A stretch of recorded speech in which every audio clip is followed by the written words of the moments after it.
Hello everyone, ಇದು ನಿಮ್ಮ ನೇತ್ರ. ಬಿಗ್ ಬಾಸ್ ಅವ್ರ ಕಡೆಯಿಂದ ಸೆಕೆಂಡ್ ಪ್ರೋಮೋ ಬಿಟ್ಟಿದ್ದಾರೆ. ತುಂಬ ಇಂಟ್ರೆಸ್ಟಿಂಗ್ ಆಗಿದೆ ಅಂತ ಹೇಳ್ಬೋದು. ಯಾಕಂದರೆ ಆ ಪ್ರೋಮೋ ಬಂದ್ಬಿಟ್ಟು family related. Rajat family entry ಕೊಟ್ಟಿದೆ. ನೋಡೋಕೆ ಮಾತ್ರ ಸಿಕ್ಕಾಪಟ್ಟೆ ಮಜವಾಗಿದೆ. ಯಾಕಂದರೆ ಅವ್ರ ಹೆಂಡತಿ ಕೂಡ ಅಷ್ಟೇ ಚೆನ್ನಾಗಿ ಆ್ಯಕ್ಟಿವ್ ಆಗಿರ್ತಾರೆ. ಅವ್ರ ಮಕ್ಕಳು ಕೂಡ ಬಂದಿದ್ದಾರೆ. ತುಂಬ ಇಂಟ್ರೆಸ್ಟಿಂಗ್ ಆಗಿದೆ.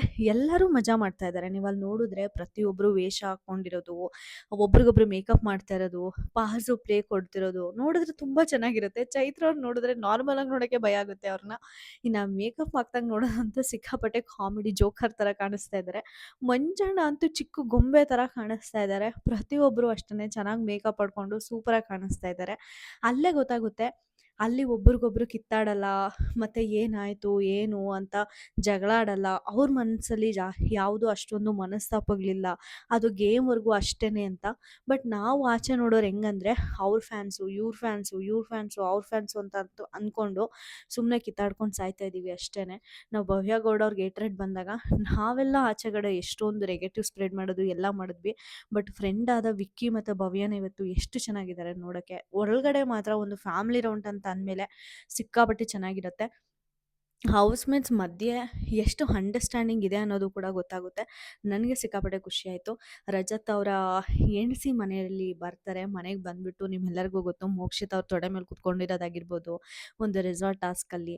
ಅದಾದ ನಂತರ ಐಶು ಅಂದರೆ ಸೊಂಟ ನೋಡು ಅಂತ ಅಂದ್ಬಿಟ್ಟು ಹಾಡು ಹೇಳಿದಾರಲ್ಲ ಅದು, ಮತ್ತು ತ್ರಿವಿಕ್ರಮ್ ನೋಡು ಹೆಂಗಿದ್ದಾಳೆ ಅಂದರೆ, ಹೇ ಚೆನ್ನಾಗಿದ್ದಾಳೆ ಸುಳ್ಳು ಹೇಳ್ಬಾರ್ದು ಅಂತೆಲ್ಲ ಹೇಳಿದ್ರಲ್ವ ರಜತ್ತು.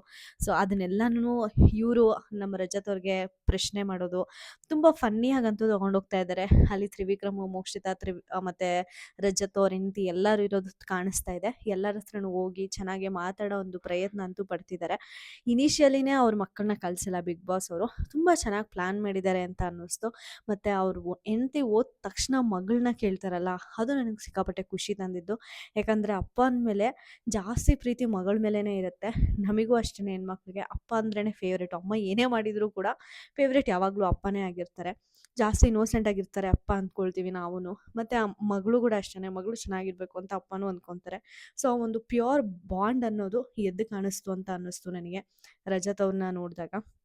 ಮಗಳು ಬಂದಿಲ್ಲ ಅಂದ ತಕ್ಷಣ ಬಿಗ್ ಬಾಸ್ ಆಚೆ ಹಾಕಿ ಬಿಗ್ ಬಾಸ್ ಅಂತ ಹೇಳೋದು ಫನ್ನಿಯಾಗೆ ಎಲ್ಲ ಚೆನ್ನಾಗಿತ್ತು. ಅವ್ರ ಮಕ್ಕಳನ್ನ ಕರೆಸಿದಾಗ ಪಾಸ್ ಕೊಟ್ರಲ್ಲ ಗುರು, ಸೀರಿಯಸ್ಲಿ ನನಗೇನೆ ಒಂದು ಸ್ವಲ್ಪ ಎಮೋಷ್ನಲ್ ಆಗೋಯ್ತು. ಅಳು ಬಂದುಬಿಡ್ತು. ಧನ್ರಾಜ್ ಅವ್ರನ್ನ ನೋಡಿದ್ರಂತೂ ಇನ್ನೂ ಬೇಜಾರಾಗೋಯ್ತು. ಯಾಕಂದರೆ ಇವರಾದ್ರೆ ಅಟ್ಲೀಸ್ಟ್ ಒಂದು ಸ್ವಲ್ಪ ದೊಡ್ಡವರಾಗಿದ್ದಾರೆ. ಪಾಪು ಇನ್ನೂ ಚಿಕ್ಕದು. ಎಷ್ಟು 3 ತಿಂಗಳೋ 4 ತಿಂಗಳೋ ಆಗ್ತಿದೆ ಅಂತ ಏನೋ ಹೇಳಿದರು ನಮ್ಮ ಧನ್ರಾಜ್ ಅವರು ರೀಸೆಂಟ್ಲಿ ಯಾರ ಹತ್ರನೋ. ಸೊ ಅಷ್ಟು ಚಿಕ್ಕ ಪಾಪು ಇರೋರು ಅಪ್ಪ ಅಂದರೆ ಡೆಫಿನೆಟ್ಲಿ ಯಾರಿಗಾದರೂ ಅಳು ಬರುತ್ತೆ. ತುಂಬ ಎಮೋಷ್ನಲ್ ಆಗೋವಂಥ ಒಂದು ಎಪಿಸೋಡು. ನಾವು ಈ ಥರ ಎಪಿಸೋಡ್ ನೋಡಬೇಕು.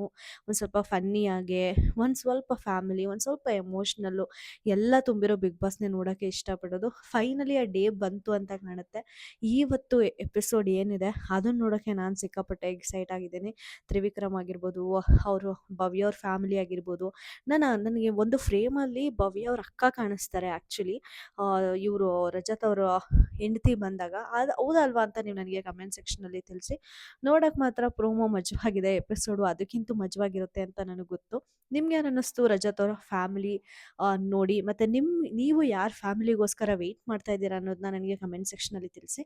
ವಿಡಿಯೋ ಇಷ್ಟ ಆದರೆ ದಯವಿಟ್ಟು ಲೈಕ್, ಶೇರ್ ಆ್ಯಂಡ್ ಸಬ್ಸ್ಕ್ರೈಬ್ ಅಂತ ಹೇಳ್ತಾ ನಾನು ಈ ವಿಡಿಯೋನ ಮುಗಿಸ್ತಾ ಇದ್ದೀನಿ. Thank you so much.